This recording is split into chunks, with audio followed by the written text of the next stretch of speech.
No, that way I don't have to show my. Welcome to the general meeting, January 6th, 2025, the first part of the year.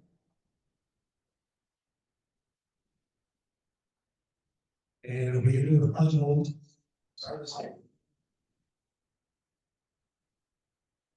I pledge allegiance to the flag of the United States of America.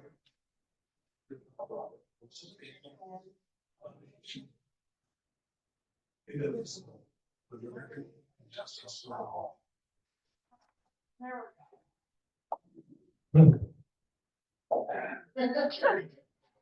All right, as we traditionally do, we'd like to welcome new guests, or guests and new members.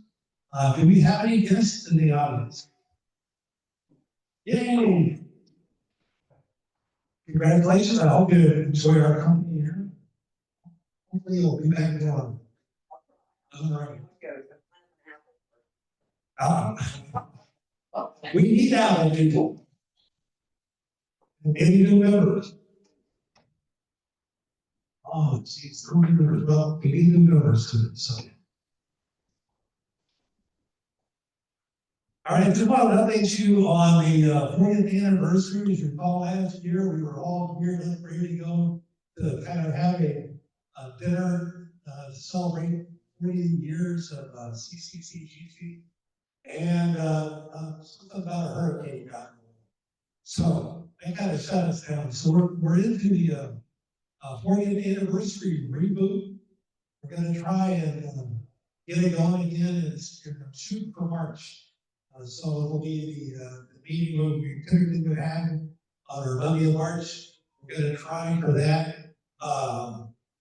Hopefully we'll get this going again. I'll send out another email like we did last time, so we can register up people and make sure that everybody gets on the list.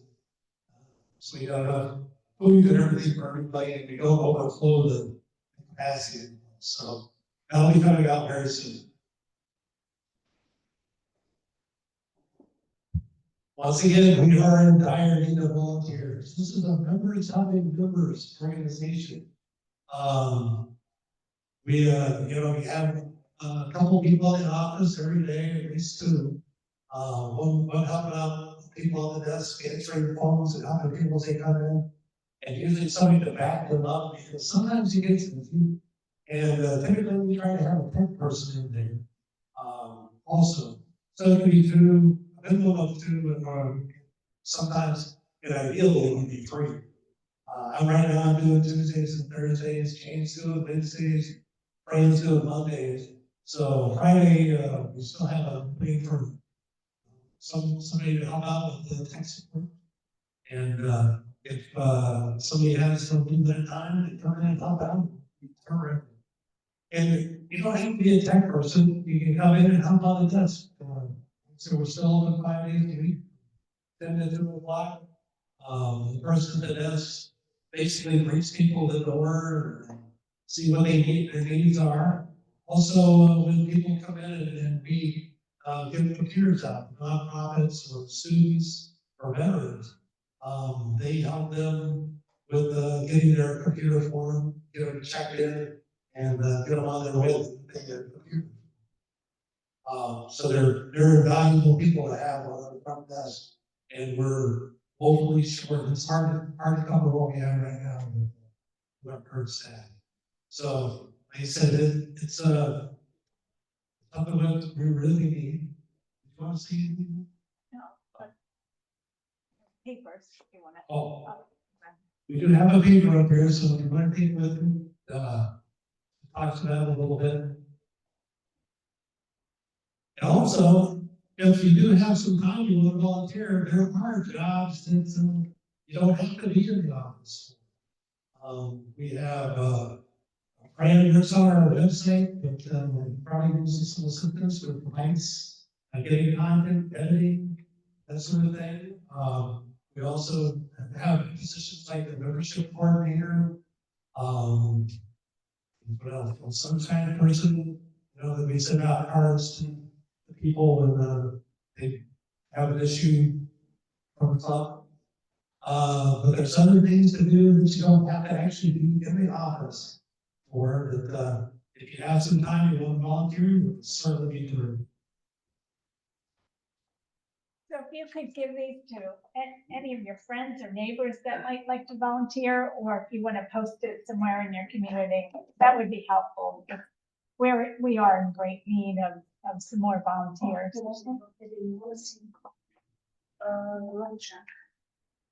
Okay, next thing I thought I'd talk about is the class schedule for January.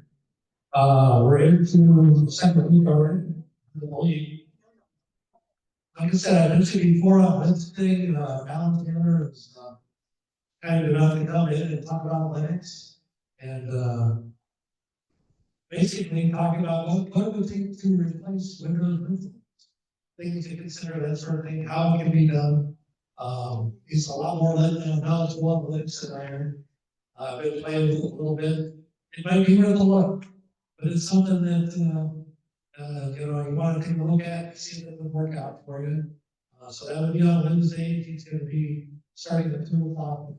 He has a PowerPoint presentation he's going to do and talk about the conversion from Windows to Linux. See, Lydia has the Thursdays, 30 seconds. Batteries are getting iffy. Try the other one. I had. There we go. And so this Thursday is going to be me. Basically, I'm just going to have an open forum for Windows questions from 2 to 4. And I kind of thought this would be for beginners. You never know questions a beginner might have about Windows. If they're not really experienced with it, as far as how to maneuver around Windows. We can talk about applications, that sort of thing.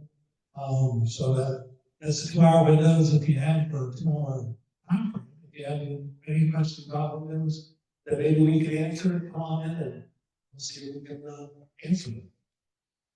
And then on the 16th, has the maintenance and backup again for 2 to 4.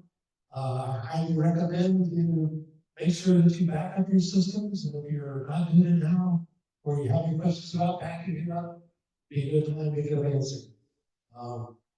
These days, with what's going on with scams and that sort of thing, it's really, I think, essential that you have a backup of your system.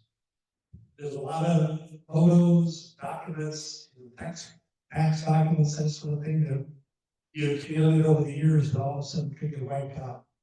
And this way, at least you have a copy somewhere that you can come back to and at least get close to where you're going.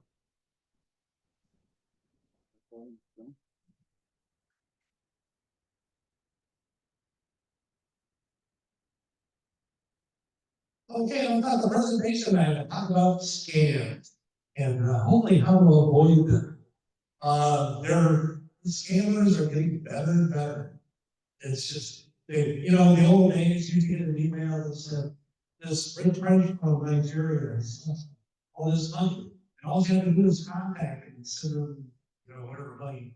And he's going to send you a fortune because you can't get out of the country. Those days, it was always full of misspellings and that sort of thing. Those days, well, the scams are becoming more and more sophisticated.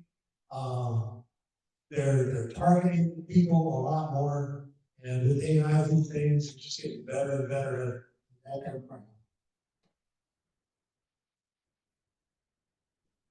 So I thought we could go on for probably a couple hours easy, just about all the different scams that are out there. But I thought I'd pick out just kind of a couple of them that are very typical. And they're called snitching, phishing, and vishing. And as part of that, and it's a kind of strange term called pig butchering. And we'll talk about that. That's becoming very prevalent. And the last one is the pig support scam. That one is it's insidious if you ask me, and it's something that can really ruin somebody's financial health in a very short period of time. Oh, I have a question for you. Has anybody seen the movie Beekeeper? Beekeeper, that, was a movie that came out last year. And, it revolved around, a tech support scheme. And, I can't remember the actor's name, but he's an action actor. So a lot of it was him taking retribution over these technical scammers. But it's an interesting movie, a lot of violence. But, it all starts out, tech support scheme.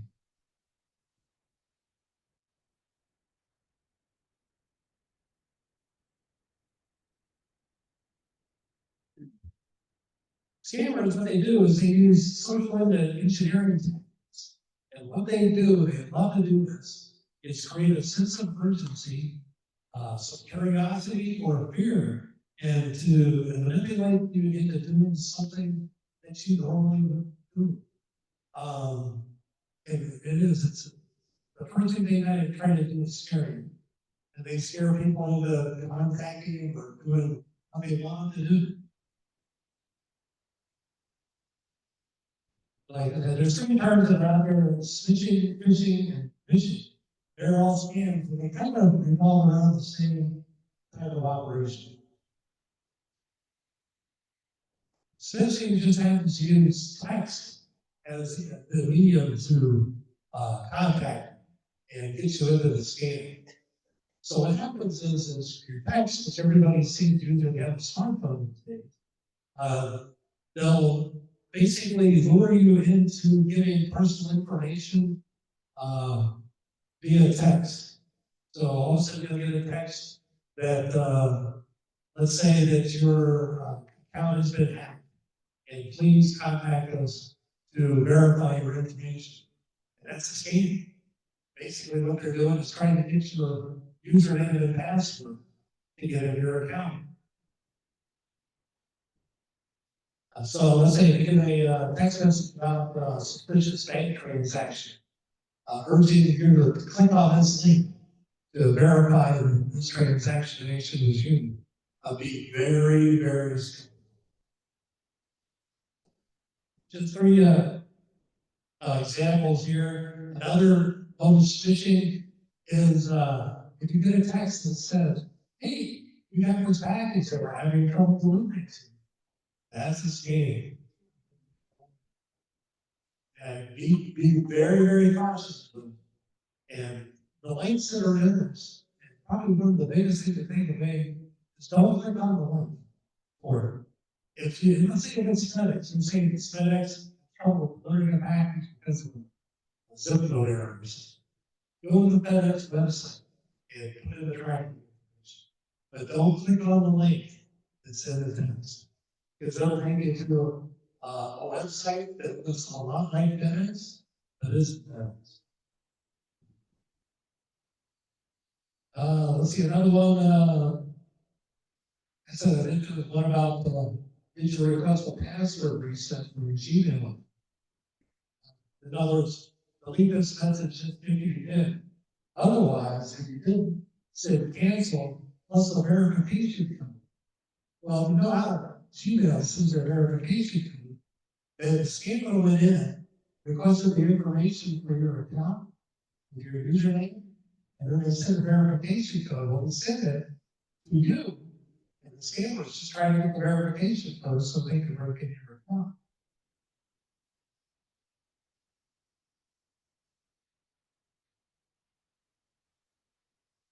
And this is where butchering comes to look like. This is something that's becoming more common, and I don't know, has anybody ever gotten a text out of the clear blue that you don't know who it was or what they wanted? And it might be a real friendly text about I'll meet you, or are we still on for drinks tomorrow night, or something like that. Because if you do, be very skeptical of those. It's not somebody that's sent you a text. It's a purpose set text to get you to communicate with them. And so they're looking for just an invitation to start talking back and forth. And these particular scams develop over a long period of time. And what they do is they're going to set up a relationship, so you trust them. And after a while, after they get enough trust, then they introduce a bigger part of it, the investment portion of it.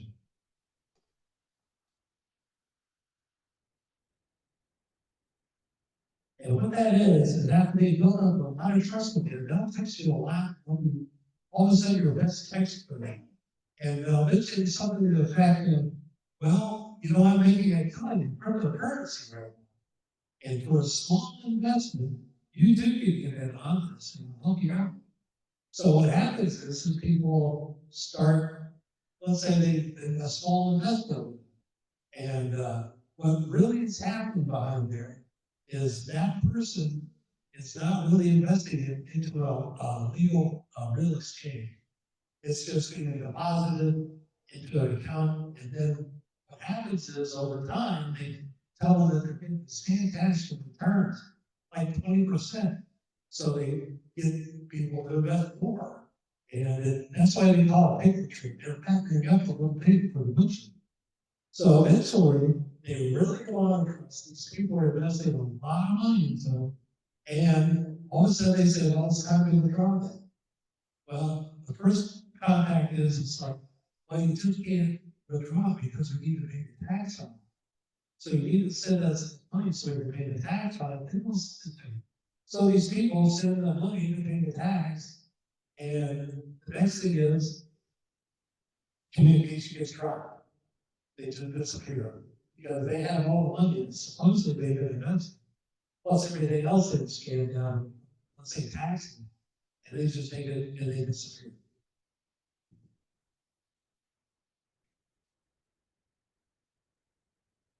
So that one is becoming more and more prevalent. Like I said, you get a tax just out of the clear blue.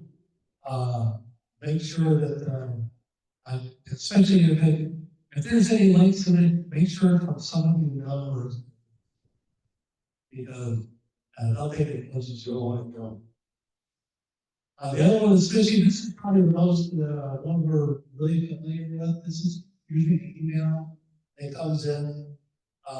This guy here, beware of sophisticated, hard to detect email scams. You know, so give me your account number, your password, your mother's maiden name, and I'll go have some looking at whatever you get. So this is, you know, an email scam.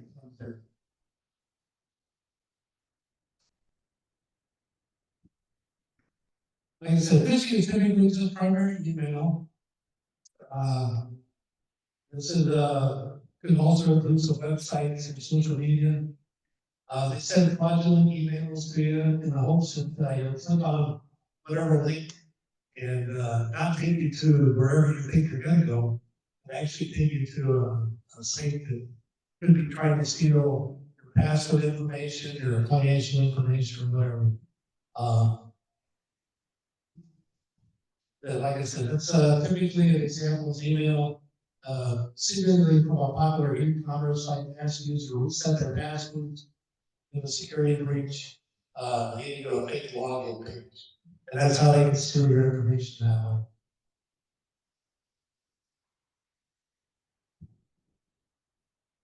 way. This is another example of phishing. This is for a Gmail account, and all of a sudden, this email comes in. It says we're having trouble verifying your account, and if you click on that link, it'll take them to a page that probably looks a lot like Gmail or Google, but it's not. And all they're waiting for you to is put in your username and password, and they have your account information. And another one is called spear phishing. This is one that I ran into. That's kind of why I would like to bring it up and see and show you what they're kind of doing these things. This is the email I got in November, and it was the subject matter was request, and it was from Grover Bond, and it says, "Hi Mark, I would like to know if you're available. Lydia needs to pay a vendor but doesn't have a Zelle or PayPal. Please let me know if you can help pay with either of these payment platforms." It's a program that's been for an association, and it's urgent. I bet they're trying to say it's urgent, so you make a decision now and think about what's going on. And then you will send your reimbursement check if you can help. Please get back to me as soon as you get this, regards to Rover Bud. Well, from just looking at it, and saying, geez, this ain't so different. It's from Rover, so they know Rover is a friend, and Lydia, which is our trucking. So it all seemed up and up, but if you look at who actually seen it,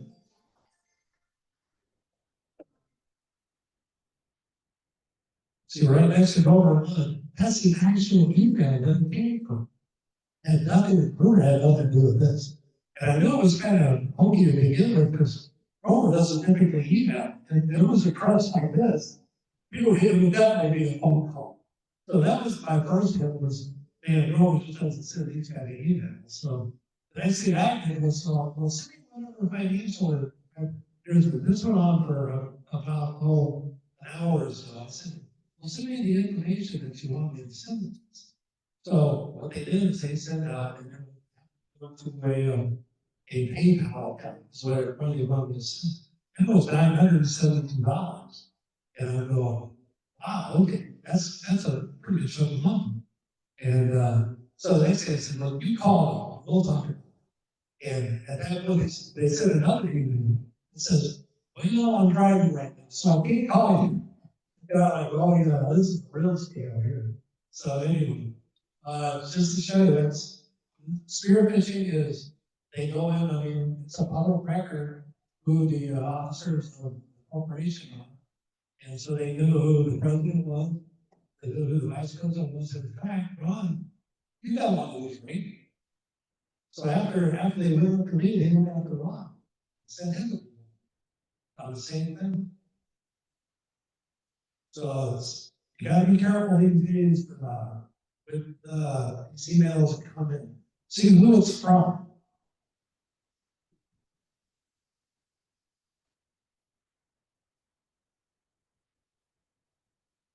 But I wouldn't send a check. No, but yeah, the thing about it, On your budget. over budget. And the thing is, if it's our payment, once you said that, that's everything.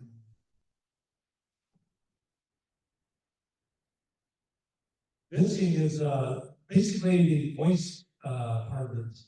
And that's if somebody calls you up and says something about maybe a legitimate organization or whatever, and they're trying to extract information over the phone. That could be supposedly the IRS or whatever.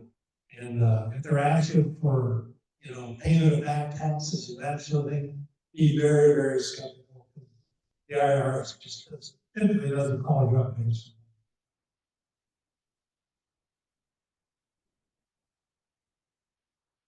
The latest and greatest, yes.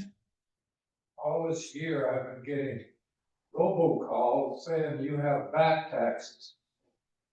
I didn't call them back. I'm gonna call back I in paid there. my taxes off. My taxes are up to date. Yeah, I don't think they would contact me, nothing, it should be covered, it's just criminal. That was a shame. How to cure that?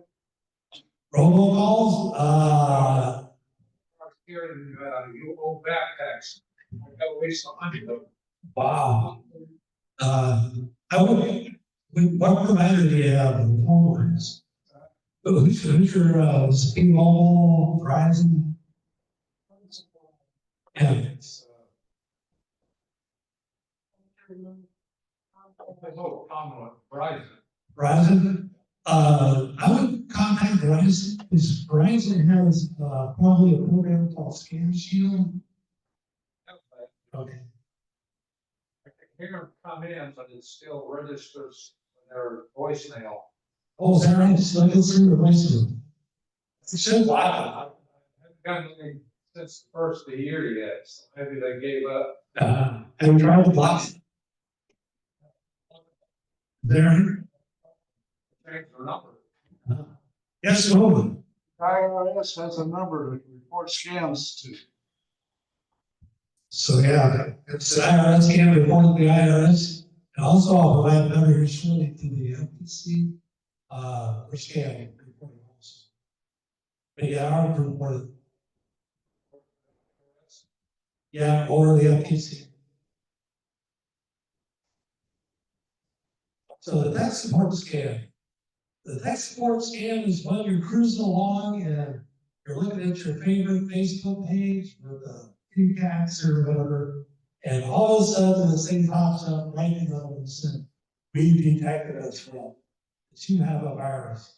And it's if you don't call this, it's going to cause irreparable harm or harm your computer, and you know it's some of them actually have sirens associated with it, so they make noise.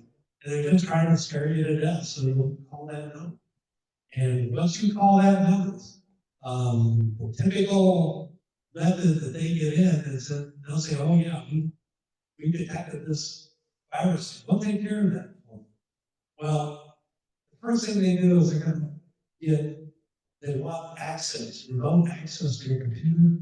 That's the last thing they do. First thing, never call. You never return a call if something like this pops up. Because actually, this is basically AdWord will pop up. It's like that. You actually don't have a virus. It's just a pop-up. It scares the heck out of you, but it's typically not a virus at this point. The virus comes, the malware comes, is if somebody calls, returns this call. They load all kinds of stuff on your computer, take control of it basically, and they can get all kinds of account information right from your computer once you grant them access to it.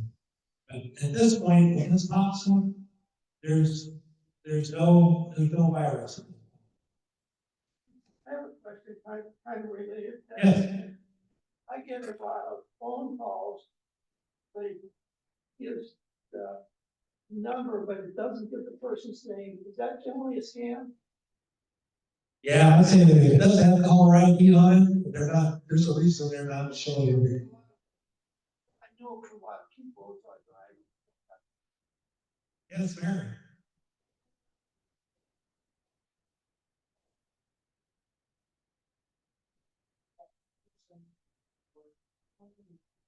In your, phone, then it doesn't recognize, you know, if you look it up in your contact, it doesn't find it in contact, so it just gives you a number.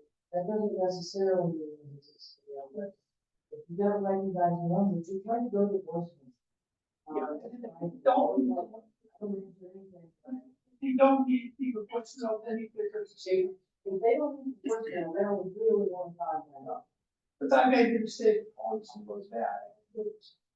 Yeah, I would wait until they leave the message and listen to the message and say, yeah, this is somebody on the phone, then you can call them back. But if you don't recognize the numbers and it's not in contact, it's let the voicemail. Yeah, that's a way to handle it. That way, you know, pick it up if it's truly a report call. I'll leave it eligible. $2.5 million. You know, all this. Yeah. And actually, they actually gave me a copy of a certified check. Right, like it's the bank and the police department for business. Yeah. But I was, really, you know, they're getting really good at these days. Trying to make people, look good there, that's for sure. Things that about a tech support scam. First of all, legitimate tech companies won't call you by email or call you directly or email or text message you if there's a problem with your computer. No one's watching your computer except for you to see if there's a virus or a problem.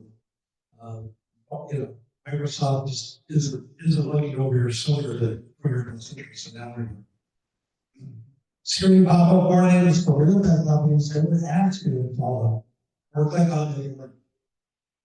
So like I said, you should never call or click on any links so that you get a pop-up list of the virus. Common sense.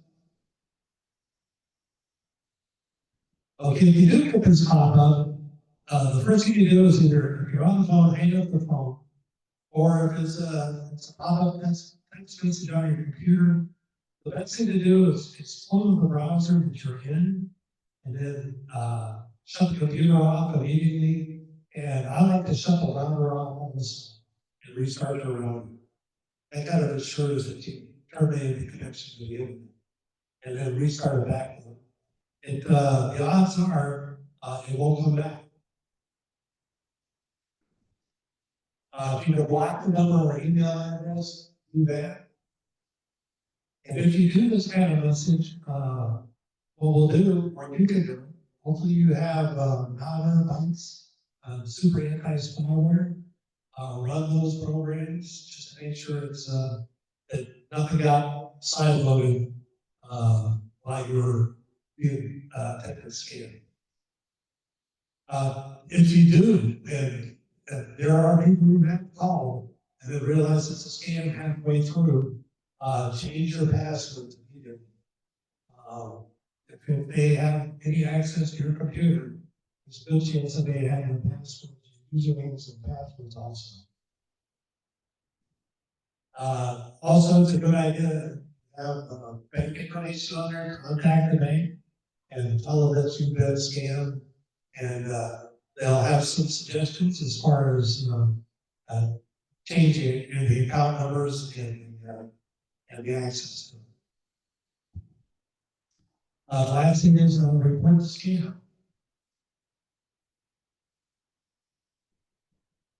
Some tips as far as the way to be scammed. Never click on any suspicious links. So if you get sent an email or a text to click on a link, rather than click on the link, go directly to the website it's referring to. Let's say if it was from Amazon, that you had to order a brand new TV, and it was like $700. Congratulations, and it's on its way. Well, don't click on the link that they have put in that email or that text. Just go to Amazon, log in your account, and see if you actually ordered it. Verify it independently. That's the same thing, like I said. Go directly to the source. Don't click on the link in the email or the text. If build it again. There's one. If your phone, almost every phone provider these days has some sort of scam shield or virus protection that comes with what you're paying per month for the charges. Take full advantage of those and make sure that you maintain your information updated. Biometrics, if you have the ability to use a fingerprint, definitely use those. The security is much better. And also 2FA authentication is definitely the way to go. So they call you back at your number for verification.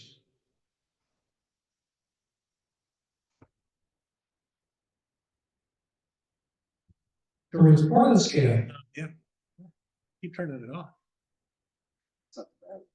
That's not the battery. I think it's me. Operator.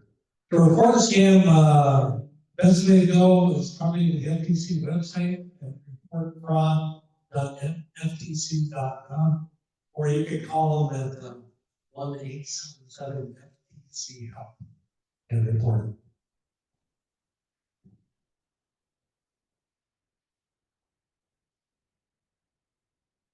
The last thing that I thought this was a pretty cool thing here is there's a special place we have down here in the health for fishing scheme. It's a place below him, so they deserve maybe get caught. That's great. And actually, there are some people out there who harass the scammers, which I think is pretty cool. They actually kind of encourage them to get scammed, and then they turn it around and actually they block or they hack into the scammer system and give them a hard time. So it's pretty cool. There's a couple of YouTube out there on there. And one thing about these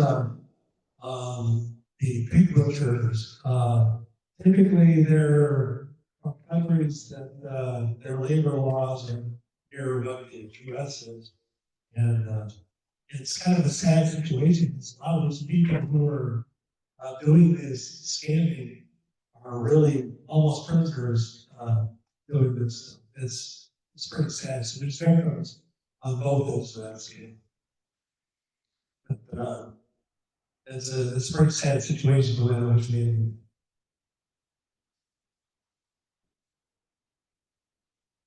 All right, any questions about that relating to scams, or just be very discerning, be very cynical about any text or email.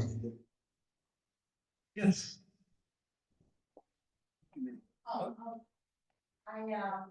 I just wanted to, say something like when Mary said that don't answer any phone calls that you don't know who's calling or that. I would like to go a little bit further, that don't even answer the phone calls that you know, like for example, your bank or something, because there is something that is called, spoofing. Well, phone number spoofing, so I'm up to the point where I don't, if I say I bank with Chase, and if I see the number Chase, I still wait for the voicemail to see what they want, or a friend number. And the weirdest thing that happened to me, I got a phone call from my own number. And there was no voicemail, nothing left, but it said that it's me calling me. I just don't know how that's on spoofing. I don't understand how that happens. We have a neighborhood watch where I live, and then the officer also said that there is phone spoofing from the sheriff's department as well, that the actual sheriff's department phone number is calling you. Yeah, I actually looked, instead of chromosome, they actually mimic the, official, and they call, all of a sudden they'll be asking for, Amazon gift cards to pay you off, whatever.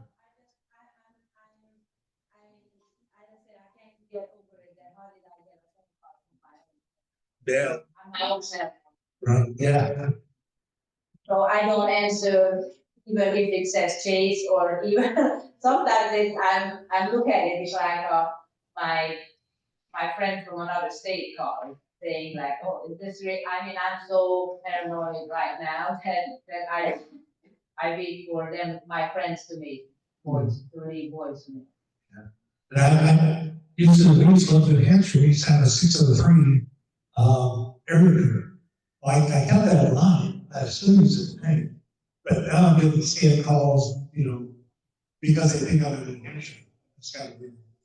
And also when people, I heard that you are not sure what extent that's true, if like, Chase or whoever is calling and they just ask you, is this such and such, and you would say yes, and they would use that yes as to voice authenticate you in other. Right, so they're actually recording that, in your place, verify, with. Yes.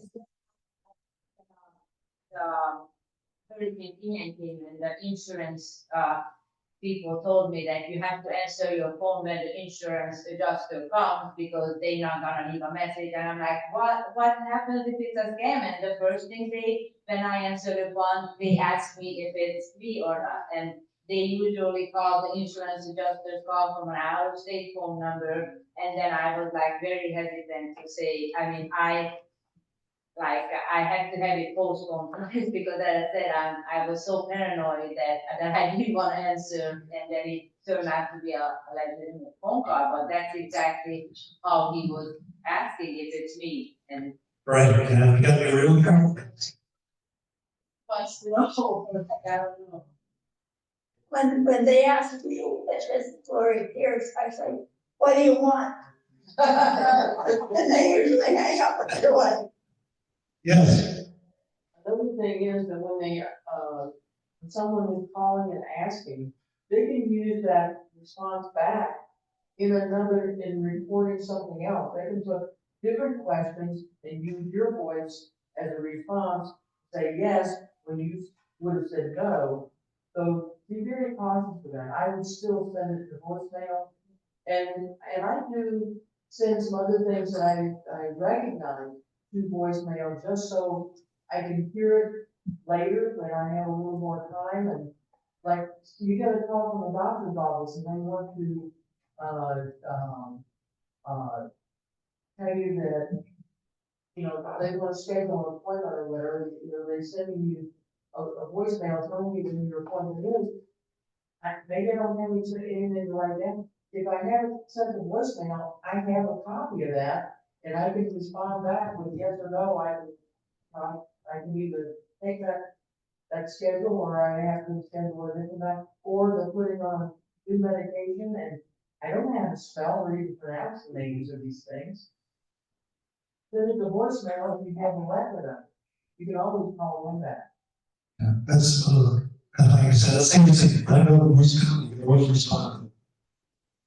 Yes, But yesterday on the news, they were trying to make our communities aware that the GoFundMe page, to be sure you understand who is behind it. Because with the police officer being killed, he's really well known and many people want to give, and several GoFundMe pages are set up, but there's only one legit. So, if you see others, dig deeper, call people to find out which one's legit. yes, sir. On the GoFundMe, I won't respond to any of those because I believe that 90% of those are scams. And so I won't even touch them. If they want my money, they'll send me to someplace where I know, and I can see a face, and I can talk to someone and know that it's real before turning over any money. But I would never participate in other or just setting you up for taking all the money. Yeah, these days it's good to have a healthy skepticism. There was one, just I want to bring up one case, people sharing that I thought was pretty interesting. There was a bank president, and I think it was Kansas or something, that got involved with texting one of these people and got involved with investing with them, and ended up investing the whole bank's capital, $50 million, and lost all of it. And he got charged with embezzlement. Basically, he used the bank's money. It lost a total $50 million. So they're getting really good at this. It's very skeptical about any kind of text message you get or email. Clicking on any links, go directly to the source if possible. You have a question? Oh, web address. Go back to your slides on that ftc.gov. Report, yeah, there you go. Thank you. Yeah, report fraud.ftc.gov.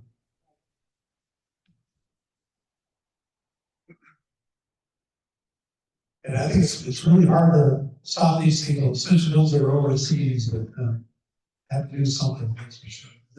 It's get really scary to me. All this is gonna be on YouTube. Yeah, I think we'll get it up on Fran will get it up on our website with the PDF or the PowerPoint. Okay.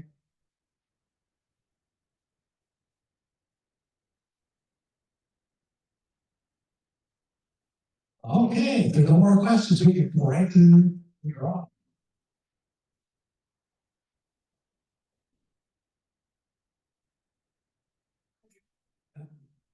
Which one do we do first?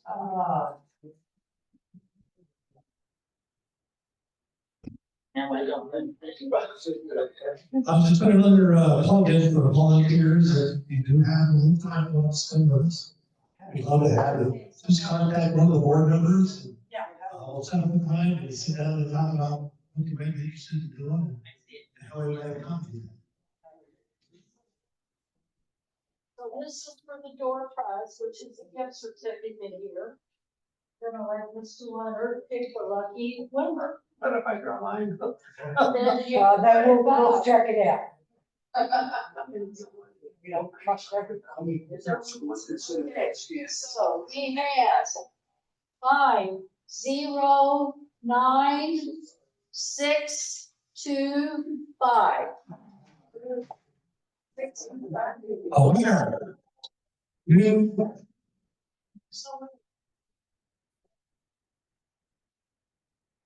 Like you are, so.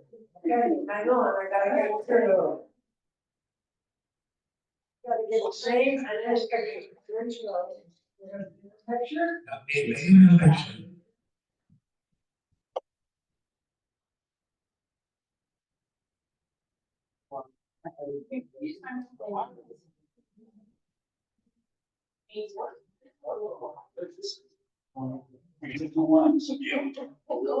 Wow.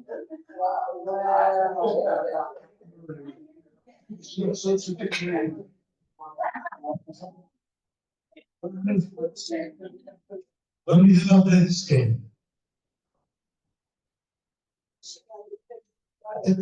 It's on. So this is for the 50-50 raffle. If you And could- we have $20. Give it to a lucky person. And he will, Mr. Sam, pick a lucky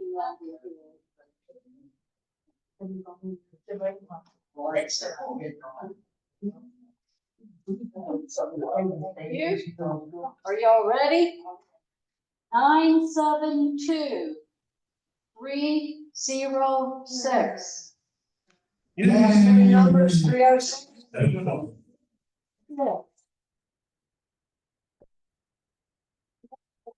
I had it struck right after that, damn it. Yeah.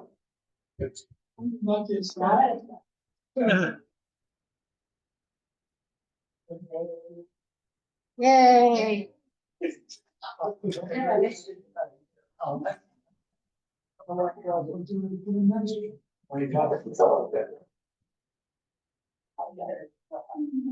Alrighty, that's great.